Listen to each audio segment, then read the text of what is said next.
தொகுதிகளுக்கான சுழற்சி முறையை 10 ஆண்டுகளுக்கு ஒரு முறை நடைமுறைப்படுத்துவதில்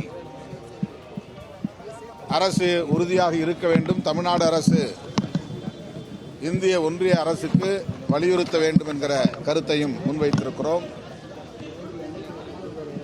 சட்டமன்றத்திலும் இது குறித்த இந்த டீலிமிட்டேஷன் குறித்த தீர்மானத்தை கொண்டு வர வேண்டும் என்கிற வேண்டுகோளையும் வைத்திருக்கிறோம்.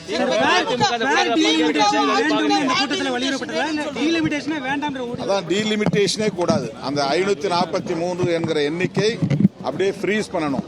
அமெரிக்காவில் அப்படிதான் நீண்ட காலமாக 50 மாநிலங்கள் இணைக்கப்பட்ட பிறகும் கூட 13 மாநிலங்களாக இருந்தபோது என்ன எண்ணிக்கை இருந்ததோ அதே எண்ணிக்கை தான் 50 மாநிலங்களாக அந்த கூட்டமைப்பிலே இணைந்த பிறகும் நீடிக்கிறது.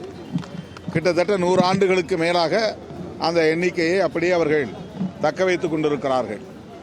அதுதான் இந்தியாவுக்கும் பொருந்தும். எண்ணிக்கையை கூட்டுவதனால் நாடாளுமன்றம் கேலிக்கூத்தாகிவிடும்.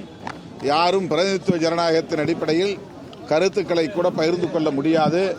எனவே அந்த எண்ணிக்கையை உயர்த்தும் எண்ணத்தை முற்றாக கைவிட்டு 543 என்கிற எண்ணிக்கையை தொடர்வதற்கு இந்திய ஒன்றிய அரசு முன்வர வேண்டும் என்பதை தமிழ்நாடு அரசு, தமிழ்நாடு மாநிலம் வலியுறுத்துகிறது என்பதை இந்த கூட்டத்தில் உறுதி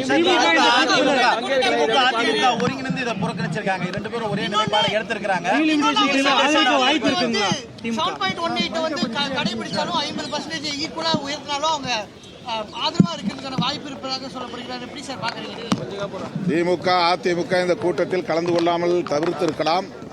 ஆனால் அவர்கள் இதே நிலைப்பாட்டைத்தான் எடுப்பார்கள் என்று நான் நம்புகிறேன்.